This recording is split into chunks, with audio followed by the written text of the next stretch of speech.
After the bombs fell, Boston and the area surrounding it became extreme hostile territory. Many of the beasts and insects that survived the radiation turned mutant and ravenous. Many humans turned this way as well, becoming tall and muscularly built, dumbed down to a permanent barbaric state, ready to kill any who they set their sights upon. Without a strong centralized government, towns and communities turned to banditry, stealing from caravans and raiding settlements. Sometimes big cities have a strong enough militia to thwart attacks made by these groups, but sometimes they don't. And those that live in the outskirts, groups comprising of only a few individuals and maybe just the one home, have absolutely no chance at defending themselves from these attacks. But that's when the idea of the Minutemen came about. An organization comprised of many armed civilians that would be willing and able to answer the call for help from any of the settlements in the Commonwealth at a moment's notice. Typically, these members would have a radio in their homes, tuned in into the wave called Radio Freedom,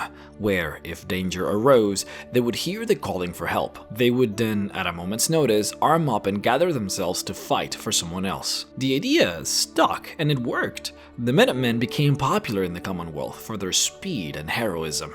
They became especially so after defending Diamond City from a super mutant attack. These guys were loved, and the people of the Commonwealth relied on them for safety. Of course, they would get paid for their service, but in general, settlements were more than happy to provide help and support to the Minutemen whenever they could. It was with these resources that they were given that they managed to assume control of an old pre-war fort called Fort Independence. They named it the Castle, and they transformed it into their main base of operations. It was here that they built their incredible radio tower, which they used to notify the Minutemen about communities in distress. The reason the system worked in such a world full of strife was because the idea of it was always very simple. If you want to help and you need money, you just prepare yourself for trouble, and when we call, you come to help. Period. It was easy. You do needed a leader to take care of the day-to-day business in the castle, but for the most part, the real power of the organization relied on its Minutemen believing in the system and that they were doing good. Things, however, as they always do in this world, turned ugly. There was a massive assault on the castle. Not by bandits, raiders, or mutants, but by MrRhexx of all creatures. The power of mutated beasts in the Commonwealth cannot be understated. There was chaos.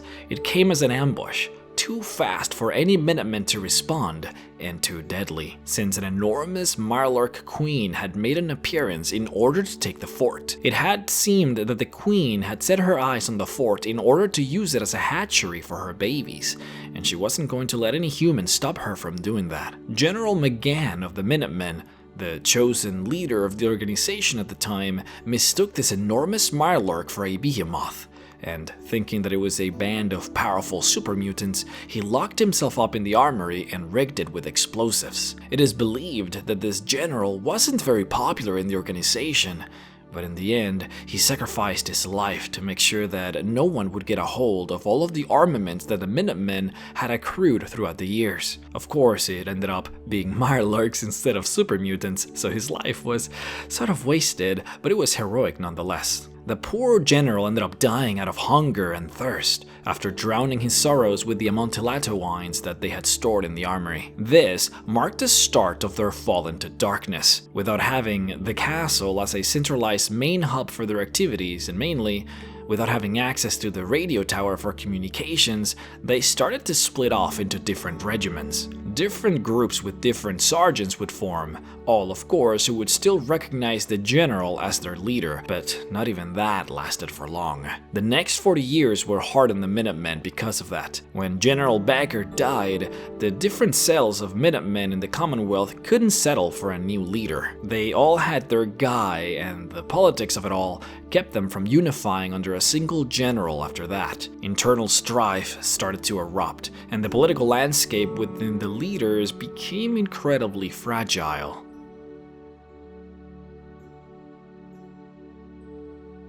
James Wire. This is a raider that you can find at the very end of Libertalia, a collection of ships and shipwrecks off of the coast of Boston. This place just so happens to be one of my favorite locations in the game. It just sort of gives me this Waterworld vibe that I love. But in any case, the leader of this band of ruffians was actually one of the leaders of the Minutemen. He built Libertalia as a bastion of hope for the Commonwealth, as a place where the Minutemen could thrive and defeat mutants. Without the centralized radio tower, however, work was slowing down considerably. The idea of the grandiose nature of the Minutemen was also gradually deteriorating, as caravans that needed their help started to stiff them on their escort jobs. Some of his men started to delve into raiding out of sheer hunger, which in turn, James was then forced to execute them to teach them a lesson. However, soon enough, more people started going hungry, including himself. He couldn't sustain Libertalia anymore as good mercenaries, and that's when he himself begrudgingly accepted that he needed to do what it takes for he and his men to survive. And since then, James Wire has been attacking caravans and travelers for food and caps. He does mention, though, in his terminal entry that he does regret doing it, for whatever it is worth. This, however, is just one of the many examples that you can find in the downfall of the Minutemen, but there is no greater example than the one that actually brought an end to the Minutemen once and for all, what is now known to us as the Quincy Massacre. In the year 2287, which is the very same year we get to play in the game, the peaceful town of Quincy was on the verge of being ambushed and randomly attacked by the Gunners, the most powerful mercenary unaligned group in the Commonwealth. They work very similar to raiders, except that they are a paramilitary and extremely well-regimented group. Their attack on the peaceful town was, however, thwarted by the sudden arrival of Colonel Ezra Hollis and her band of Minutemen who had come to save the day. It had seemed that a seer going by the name of Mama Murphy had seen the future, and in her vision, she saw Quincy being attacked. In her desperation, she contacted a member of the townsfolk named Sturgis, who ended up calling the Minutemen in advance, a factor that saved their lives that day. The battle had been won, but the war was still raging, for the only reason the Minutemen won that day against the Gunners was because of their surprise appearance. The Minutemen knew this. The townsfolk knew this. The amount of Minutemen that had actually answered the call was minimal. Colonel Ezra Hollis tried multiple times to ask for reinforcements, for they knew it was just a matter of time until the Gunners broke in. Nobody ever came. It had seen that the political strife within the Minutemen was strong enough that nobody actually came to help them, even as they lay defending against waves and waves of Gunners for days. It is believed that this was the moment when Lieutenant Clint decided to betray the Minutemen. He had seen that they had fallen so low that they couldn't even defend this one outpost. He showed up outside of the walls with the Gunners and promptly told Colonel Ezra to surrender. Of course, she did not, and that night, with the leadership of Colt, a 10-year-old Minutemen veteran, the Gunners turned the town into a shooting gallery. It all quickly devolved into a massacre for the Minutemen and the inhabitants of Quincy. The whole battle was over in under an hour. All of the settlers and Minutemen were killed, except for Preston Garvey and 19 others. Colonel Ezra Hollis was captured and executed by her old friend, Lieutenant Clint. As far as anyone was aware, those that were currently traveling with Preston Garvey running away from the Gunners were the very last of the loyal Minutemen, but as they escaped and ran away, they lost many. They stopped in Jamaica Plains to rest, but the Gunners found them there quickly enough, killing several of them. Preston continued to protect them as they hid in the ruins of Lexington, but feral ghouls took them all the way down to only 8 survivors left. When they found themselves saved and conquered, they were surprised by the bandits, as 3 more ended up biting dust in death. Now, with only 5 remaining survivors, it is up to you to save them and start the Minutemen questline to restore their honor. It is interesting though that the bandits that are assaulting Preston and his survivors in Concord are not actually members of the Gunners. In fact, the leader of the assault, Grizzle, is a lieutenant of a bandit group set in Lexington. The leader of this group is a dude going by the name of Jared. See, Jared was actually a citizen of Quincy a long time ago, before he was abducted by bandits and forced to live with them. When he was a child, he used to spend a lot of time with Mama Murphy, whom in one of her drug-induced sights, she foretold that Jared was going to be abducted and that he was, and I quote, "gonna be a monster," end quote. This of course became reality as he was actually abducted by bandits, and he indeed ended up becoming not just one of them, but a particularly bloodthirsty leader of them. The fact that he was foretold this reality and it actually became true